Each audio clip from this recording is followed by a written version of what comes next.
Hello everyone, कैसे हैं आप। चलिए शुरू करते हैं एनसीईआरटी के क्लास 8 का 8th chapter cell structure and function. इसका मैंने पार्ट फर्स्ट बना चुके हैं और ऑलरेडी अपलोड है यूट्यूब में। उसको पहले आप देखिए ध्यान से और उसके बाद फिर इसको पार्ट सेकंड देखिए। थोड़ा सा रिव्यू कर लेते हैं कि सेल क्या है।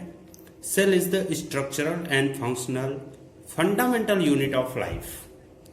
मतलब कोई भी जीवन चाहे वो एक सेल का बना हो या कई सेल का बना हो, यानी यूनिसेलुलर या मल्टीसेलुलर, सबकी बॉडी सेल से बनी होती है।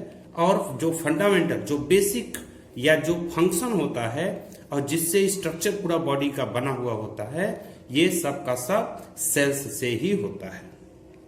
इतना क्लियर हो गया। सेल के न्यूक्लियस, सेल का जो ब्रेन है, मेन पार्ट है न्यूक्लियस, उसके बेस पे अगर हम डिवाइड करें तो जिस सेल का न्यूक्लियस डेवलप है उनको हम बोलते हैं यूकैरियोटिक सेल, और जिन सेलों का न्यूक्लियस डेवलप नहीं होता उनको बोलते हैं प्रोकैरियोटिक सेल।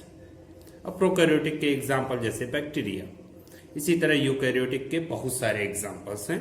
हम इंसेक्ट्स, मैन तो है ही, कैट एक्सेट्रा सारे ऑर्गेनिज्म ज्यादातर तो यूकैरियोटिक ही है। अच्छा, तो हम इतना तो ऑलरेडी बता चुके थे। आज हम बात करते हैं पार्ट्स ऑफ द सेल। देखिए, पार्ट्स ऑफ द सेल हम आपको डायग्रामेटिक समझाते हैं, कैसे कहाँ पे क्या होता है, और उसके फंक्शन भी बताएंगे। तो ये हम चलिए डायरेक्ट कॉपी में ही शुरू करते हैं। चलिए शुरू करते हैं। तो पार्ट्स ऑफ अ सेल में सबसे पहले डेफिनेशन क्या है। Cell is the structural and functional fundamental unit of life, यानी कि किसी भी लाइफ की बॉडी हो चाहे बनी हो, या तो फिर उसका फंक्शन हो, सारा का सारा फंडामेंटल सेल ही होती है। सेल को अगर अच्छी तरह से हम देखें तो उसको पहले हम यहाँ डायग्राम तो अभी नीचे दिखाएंगे ही, पहले देख लेते हैं। इसको पार्ट में डिवाइड करेंगे। पार्ट्स ऑफ अ सेल में देखिए, सबसे बाहर एक कवर होता है जिसको हम सेल मेम्ब्रेन कहते हैं, और उसके अंदर के बहुत सारे लिक्विड सब्सटेंस होते हैं, कुछ और अनदर सब्सटेंस होते हैं, उन सबको हम प्रोटोप्लाज्म कहते हैं। ये ध्यान रखेगा कि सेल वॉल जो होती है वो प्लांट सेल में पाई जाती है, तो वो प्लांट सेल के ऊपर सेल वॉल पाई जाती है। सेल मेम्ब्रेन के जस्ट ऊपर प्लांट सेल में सेल वॉल पाई जाती है, लेकिन एनिमल सेल में सेल वॉल नहीं पाई जाती, सेल मेम्ब्रेन होती है। अगर हम प्रोटोप्लाज्म की बात करें तो प्रोटोप्लाज्म को हम 3 पार्ट में डिवाइड कर सकते हैं। एक जेली लाइक सब्सटेंस साइटोप्लाज्म, दूसरा सेल का ब्रेन है न्यूक्लियस, और तीसरा सेल ऑर्गेनेल्स।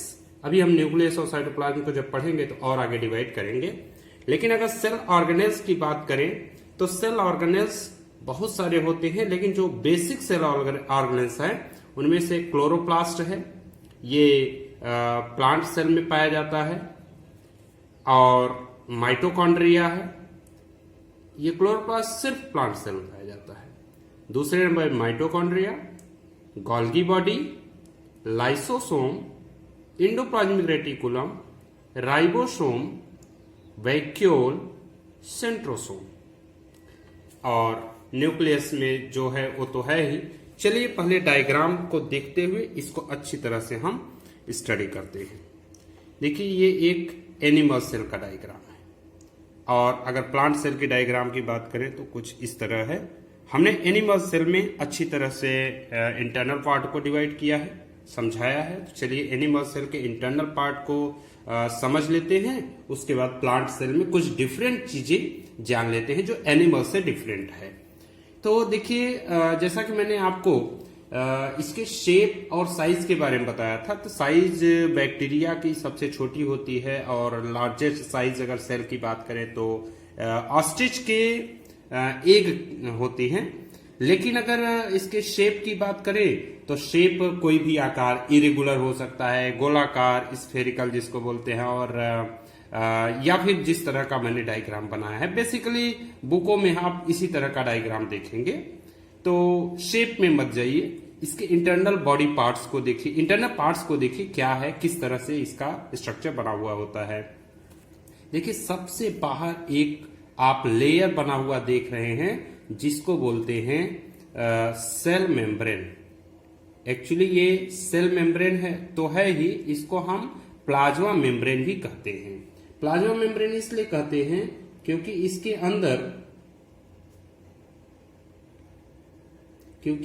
अंदर ये जो लिक्विड सब्सटेंस है इसको हम साइटोप्लाज्म कहेंगे या प्लाज्मा या लिक्विड, तो इसलिए हम प्लाज्मा मेम्ब्रेन भी कह देते हैं। और इसके जस्ट अंदर जेली लाइक सब्सटेंस होता है जिसको हम साइटोप्लाज्म कहते हैं।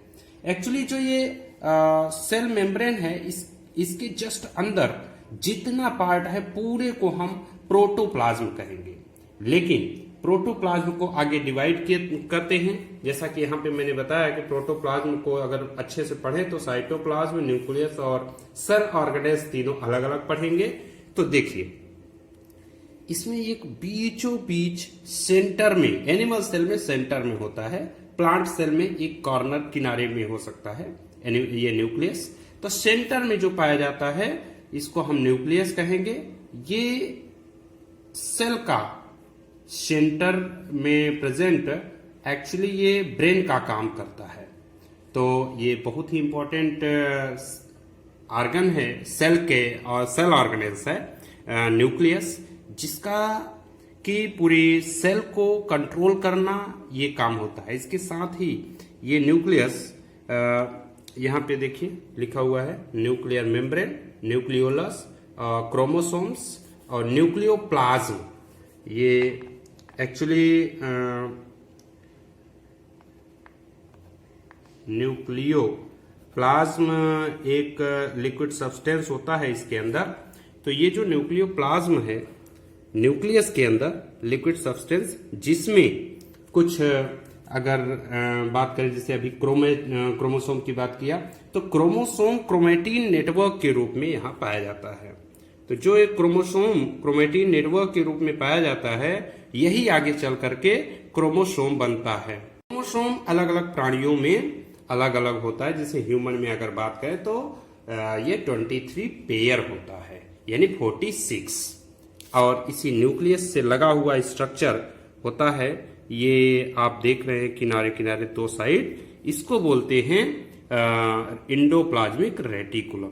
इंडोप्लाज्मिक रेटिकुलम ये एक फ्रेमवर्क स्ट्रक्चर बनाता है। इसके जस्ट ऊपर कुछ पार्टिकल्स होते हैं जिसको हम राइबोसोम कहते हैं। राइबोसोम एक्चुअली ये बहुत ही इंपॉर्टेंट प्रोटीन फैक्ट्री के रूप में कार्य करता है। राइबोसोम प्रोटीन बनाने का काम करता है सेल के अंदर।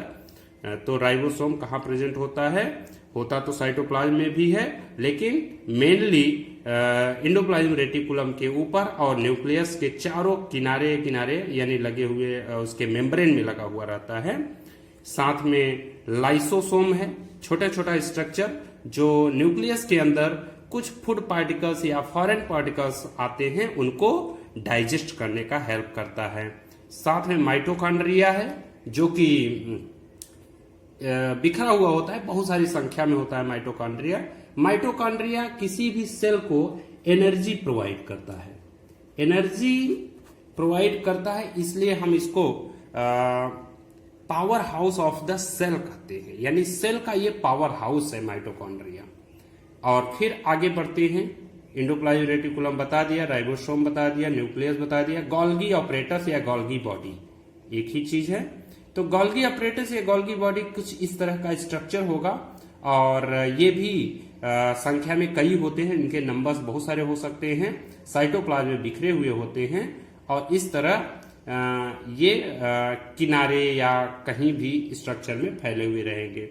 तो गोल्गी ऑपरेटस का भी इम्पोर्टेंट काम होता है कि ये भी प्रोटीन को या अदर सब्सटेंस को या हार्मोन्स वगैरह को बनाने में हेल्प करते हैं। तो इस तरह से ये आगे चल करके न्यू सेल फॉर्मेशन में या अदर सब्सटेंस बनाने में हेल्प करता है। चलिए अगर हम थोड़ा सा डिफरेंट जाने एनिमल सेल और प्लांट सेल में, तो ये चीज सीधे सीधे दिख रहा है कि ये वाला पार्ट, ये इस प्लांट सेल का होता है सेल मेम्ब्रेन। तो प्लांट सेल का सेल मेम्ब्रेन के जस्ट ऊपर लगा हुआ स्ट्रक्चर सेल वॉल होता है। सेल वॉल एक्चुअली पूरे प्लांट सेल की साइज या फिर उसके बॉडी पूरे फ्रेमवर्क बनाता है, यानी कि प्लांट सेल का जो बाहरी स्ट्रक्चर है वो पूरी तरह से स्ट्रेंथ और हार्ड बनाने में हेल्प करता है। इसके अंदर कुछ देखें तो ये एक स्ट्रक्चर लार्ज वैक्यूल है, जो लार्ज वैक्यूल प्लांट सेल के अंदर ही ज़्यादातर पाया जाता है, क्योंकि प्लांट जहाँ भी है तो वो मूवमेंट तो कर नहीं सकते, इसलिए वाटर या मिनरल्स वगैरह ये अपने वैक्यूल में ही ले आकर के स्टोर कर लेते हैं। इसके अलावा सबसे इम्पोर्टेंट पार्ट होता है सेल ऑर्गेनेज क्लोरोप्लास्ट, जिसको हम प्लास्टिड भी बोलते हैं। तो ये जो क्लोरोप्लास्ट है, ग्रीन सब्सटेंस इसके अंदर पाया जाता है, जिसको बोलते हैं क्लोरोफिल। क्लोरोप्लास्ट के अंदर क्लोरोफिल जो ग्रीन सब्सटेंस है, ये किसी भी प्लांट सेल में फोटोसिंथेसिस करने में बहुत ही इंपॉर्टेंट रोल निभाता है। तो एक्चुअली फोटोसिंथेसिस का मेन जो पार्ट है वो यहाँ पे क्लोरोफिल, यानी क्लोरोफिल डायरेक्ट सनलाइट को एब्सॉर्ब करके फोटोसिंथेसिस करने में हेल्प करता है, जिससे कि प्लांट को फूड बनाने में हेल्प मिलती है। तो हम क्या जाने कि जो सेल के पार्ट्स हैं वो बाउंड्री एक होगी, जो से हम सेल मेम्ब्रेन कहेंगे, और इसके इंटरनल पार्ट को प्रोटोप्लाज्म कहेंगे। प्रोटोप्लाज्म को हम 3 पार्ट्स में डिवाइड कर सकते हैं। एक साइटोप्लाज्म लिक्विड सब्सटेंस है, दूसरा न्यूक्लियस जो सेल का ब्रेन होता है, और तीसरा सेल ऑर्गेनेल्स जिसमें माइटोकॉन्ड्रिया है, क्लोरोप्लास्ट है, या गोल्गी बॉडी है, राइबोसोम है। इस तरह से डिफरेंट बहुत सारे सेल ऑर्गेनेल्स पाए जाते हैं। एक चीज जानना जरूरी है कि न्यूक्लियस के अंदर ही क्रोमेटिन नेटवर्क, जो कि आगे चल करके क्रोमोसोम बनता है और हर जीव में वो फिक्स होता है, वही आगे उसी में एक्चुअली डीएनए होगा, और वो जो डीएनए है उसके कई जीन से मिलके बना होता है।